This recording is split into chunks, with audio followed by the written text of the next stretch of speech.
Welcome back to the Rock Hall Debate, where we debate the 2025 Rock and Roll Hall of Fame nominees. In today's episode, the White Stripes. As always, quick disclaimer, these views might not reflect what we think personally. We're just kind of laying a foundation and giving you the facts to make your own decision and decide, and leave it in the comments for us to see if you think these bands are worthy of getting in the Hall of Fame this year. Today we're doing the White Stripes. I have the green box around me, so I will be taking the pro side and starting us off. So let's go. The White Stripes, a modern rock powerhouse whose influence on the 21st century rock music is undeniable. At a time when mainstream rock was bloated and overproduced, Jack and Meg stripped it down to its rawest elements: a guitar, drums, and an attitude. They reignited interest in garage rock, blues, and punk aesthetics. Their breakout album, White Blood Cells, and the genre-defining Elephant weren't just critically acclaimed, they were culturally transformative.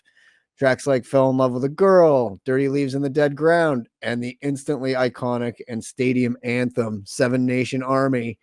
The White Stripes created music that was both minimalist, but also had a massive impact. That Seven Nation Army blah, blah, blah, song, the riff to write that, we talked about a little bit in the Mariah Carey episode. To write a Christmas song these days is absolutely insane. To write a rock anthem that gets taken away like it has and have the success in stadiums and become a chant, an anthem, is unheard of. That's crazy. They proved you didn't need a wall of sound to make a song thunder, just the right notes and the right attitude. And I feel like between Jack White's guitar work, what he's done with the analog, bringing analog back into mainstream, so to speak, the vintage tones, the DIY artistry, influencing a new generation of musicians to focus on craft over polish. Think about the Strokes, think about the Hives, think about these other bands that were directly influenced from the White Stripes. And I say the White Stripes definitely deserve to be in the Rock Hall. Kev, what do you think? I think the Strokes deserve it more than the White Stripes, if you want to bring them up, but that's a whole nother story. Okay. I know I'm going to ruffle feathers, but let's talk it real. Jack White is a very talented guy. No one is denying that. But are they really Hall worthy? Not quite. The timeline. Active, 99 to 2011. Short window, longer than Black Crowes, I would give. Longer than Cyndi Lauper, longer than Billy Idol. There's one true breakout album, I feel like, Elephant. Seven Nation Army became a stadium anthem, but so did Steam's Hey Goodbye. And have we ever heard, is Steam, are people saying Steam should make the Hall of Fame because they had a stadium anthem?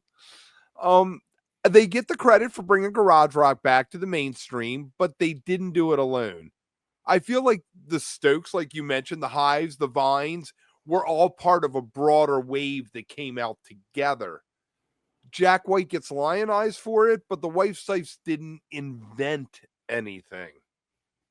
It's funny, all those bands, they all have the in front, the White Stripes, the Strokes, the Hives, the Vines. Like, it's so funny listing them all. And it's so funny that they're all so influential of each other and coming out at that time, right? Like, it's very funny to have that. But I mean, there is a little bit to be said about, their shortgevity, so to speak, their lack of longevity. I will say that is definitely a little knock. I mean, they were kind of this flash in the pan that happened. And I mean, Jack, obviously, I mean, if it was just Jack looking at his career, I think he deserves to be in the Hall of Fame. Like, that guy alone has done. That's where I was going. Yeah. Yeah. I mean, I would agree with that in a heartbeat. He probably should.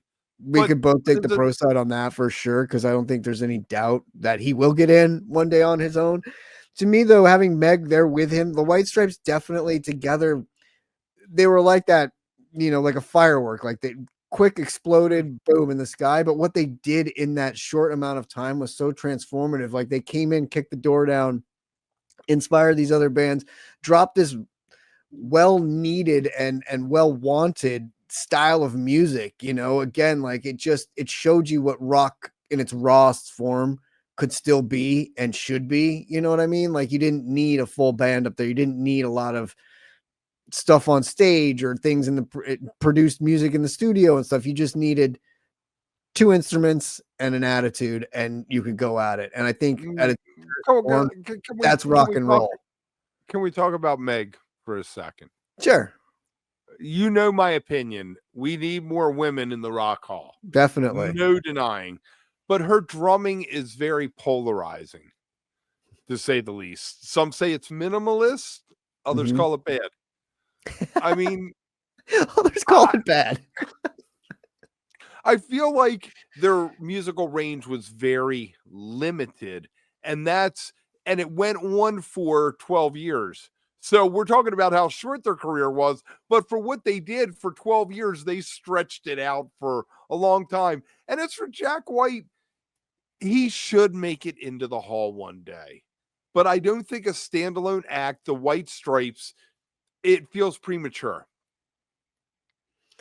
I can understand that argument. It's like almost you haven't really seen their full impact on me. You know what I mean? Like it's such a short run of time that you don't know who the next generation of bands after the generation of bands that they influenced, what's next for that next step for them. And amongst some of these other nominees, let's say like our next one, for instance, that we're talking about, Chubby Checker, who has been around forever and has sort of shaped different genres of rock and things taken from eras from him still today from the 50s and stuff. So we'll get into that when we talk about it, whether or not he deserves it or not. But just longevity wise, I can see where you're coming from with that argument as well, because they are sort of the newest and sort of flash in the pan, so to speak, and sort of that sort of, do they really have the beyond Seven Nation Army, how many songs of them can you name off the top of your head?